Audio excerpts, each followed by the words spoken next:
chia cha cô lú chắp lơ nhỏ tiền nó xưa chỉ sang phố có cha đồ cô ly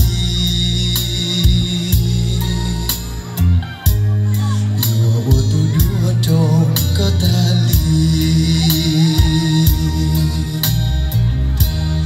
nồng chia cô lú nhỏ có ý là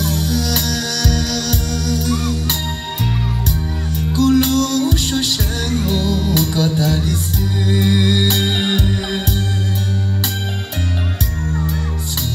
xuân lý vì cô cho con mùa sao chia nó cho kia cho con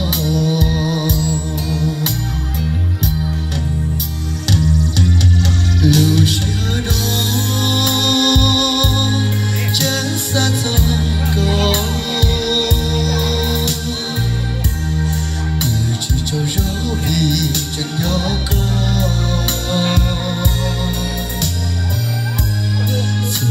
cho mò vì cô con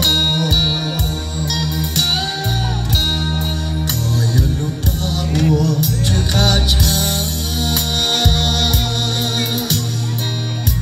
cô lú chắp lơ nhỏ tiền để nó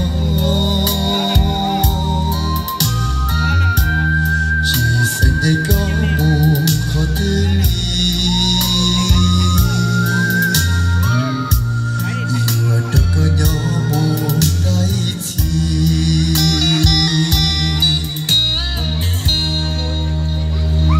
Lalu suara pelu patah sia ya. Aku saya. Baca tahu suara ya.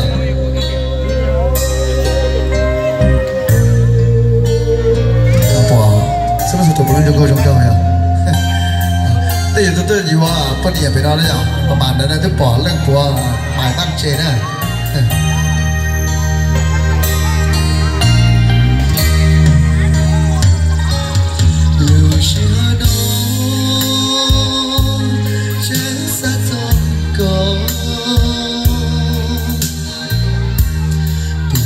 Châu gió vì chừng gió có ôi trời à ôi trời rồi từ sau bỏ vì cô nó có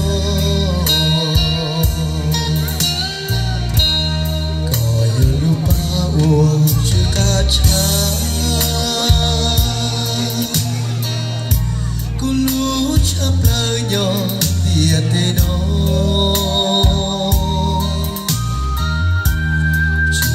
đây có mù khó tư ly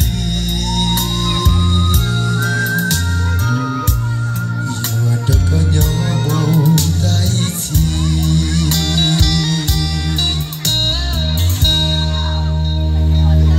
ôi trời ơi ôi trời đó đấy à ôi trời ơi trời đây xia à ôi trời đó đấy trời rất là tuổi à ôi trời đó đây trời đó à ôi trời đó đấy ôi trời đó sau đó cho điểm thi để giải thích cho mùa cho cái